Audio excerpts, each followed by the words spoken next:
Hey my lovelies part, आज मैं आप लोगों के पास फिर से एक और नया वीडियो लेकर आई हूँ जो है कि इमोशन के ऊपर अपने अंदर जो भी डिस्ट्रॉय हुआ है उसे हीलिंग के साथ कैसे ठीक करना है।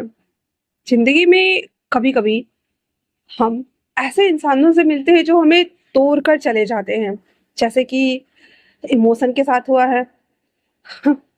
अगर मान लीजिए कि किसी ने आपको भीतर से डिस्ट्रॉय कर दिया है, लेकिन ये सवाल ये है कि क्या यहीं पे ये कहानी खत्म हो जाती है या नहीं? शायद नहीं, क्योंकि असली कहानी तो यहीं से शुरू होती है। हीलिंग, पेन को एक्सेप्ट करना ही हीलिंग का पहला कदम है। अपने दर्द को स्वीकार करना। इमोशन चाहे कितनी भी मजबूत बने, लेकिन उसके भीतर जो टूटन है उसे कभी भी झुठलाना नहीं चाहिए।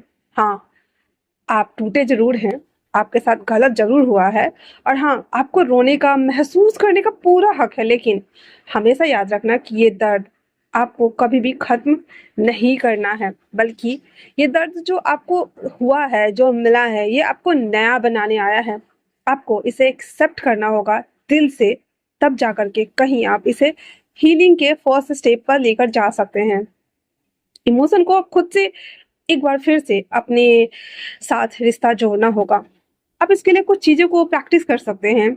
आप डायरी लिख सकते हैं, अपने दिल की सारी हाल उस डायरी में लिख सकते हैं। लिखने से मन शांत और हल्का हो जाता है।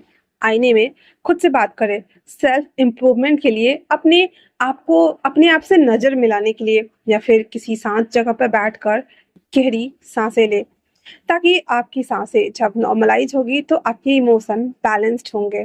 क्योंकि जब तक आप खुद से नहीं जुड़ेंगे, तब तक दुनिया की कोई ताकत आपको हील नहीं कर पाएगी। याद रखें, हीलिंग बाहर से नहीं बल्कि भीतर से आती है।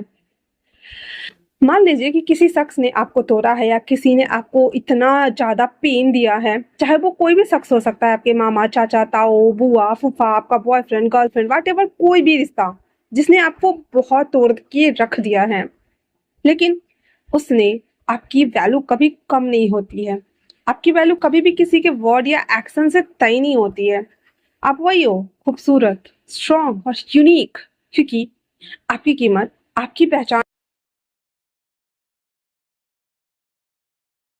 क्योंकि आपकी कीमत सिर्फ और सिर्फ आपकी पहचान है, और कोई भी इंसान उसे छीन नहीं सकता। इसलिए आपके इमोशन अपने आप से आईने में देखो और खुद से कहो, मैं काफी हूँ। I am good enough for me. मैं वैल्यू रखती हूँ। I am valuable. और मैं फिर से उठ खड़ी होंगी। ऐसा अगर आप खुद के साथ में दोहराते हैं, तो जो भी आपको पेन मिला है वो सब कुछ खत्म हो जाएगा, क्योंकि ये इमोशन इतना भयानक है ना।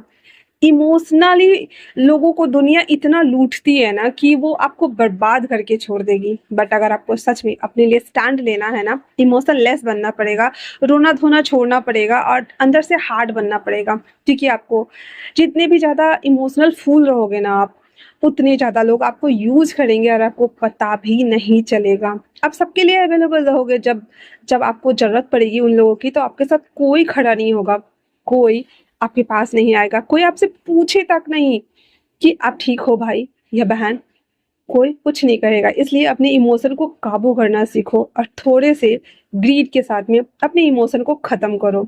हीलिंग सिर्फ पुराना दर्द भूलने से नहीं आती है, ये एक पावर ऑफ फोकस है, बल्कि नई दिशा चुनने से आती है। इमोशन को चाहिए कि वो अपने फोकस को शिफ्ट करे। इसके लिए हमें नए गोल्स बनाने चाहिए, नए स्किल सीखना चाहिए, नए सपनों की तरफ बढ़ना चाहे चाहे आप कुछ भी कर सकते हैं, क्योंकि जब हम अपना फोकस कंस्ट्रक्टिव चीज पर लगाते हैं, तो दर्द खुद ब खुद धीरे धीरे पीछे छूट जाता है। मेरे साथ भी ऐसा अक्सर होता है, और जब मेरे साथ होता है तो मैं और 3 गुना मेहनत के साथ में हार्ड वर्क करना स्टार्ट कर देती हूँ, क्योंकि मुझे पुरानी चीज़ों को या किसी भी चीज़ों को लेकर रिग्रेट या फिर हैप्पीनेस या सैडनेस फील नहीं करना है।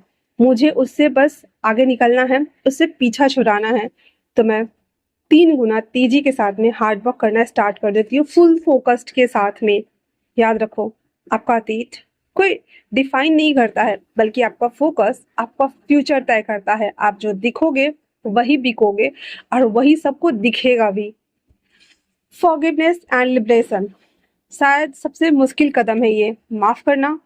नहीं, उस व्यक्ति ने मुझे इतना तोड़ा मरोड़ा, लेकिन मैं तो उससे बदला लेके रहूंगा। माफ नहीं करना मुझे उसे, लेकिन आपको माफ करना चाहिए। उसके लिए नहीं, बल्कि खुद के लिए। क्योंकि जब तक हम दिल में नफरत, गुस्सा, करवाहट, इन सभी चीजों को पकड़ के रखेंगे, तब तक हम कभी भी फ्री नहीं हो पाएंगे। उस लूप में हम फंस कर रह जाएंगे, और वहां से हम अपनी गर्त में जाएंगे, जहां पे हमें निराशा, उदासीनता, एंजाइटी, दुख यही मिलने वाला है। इसके अलावा कुछ और नहीं मिलने वाला। फॉरगिव करना मतलब भूलना नहीं होता, बल्कि उस जहर को ना ऐसे ना निकाल देना होता है दिल से, ताकि हम अपनी नई जर्नी बिना किसी बोझ के जो हमारे सर पे एक्स्ट्रा रहता है उसकी शुरू कर सकें।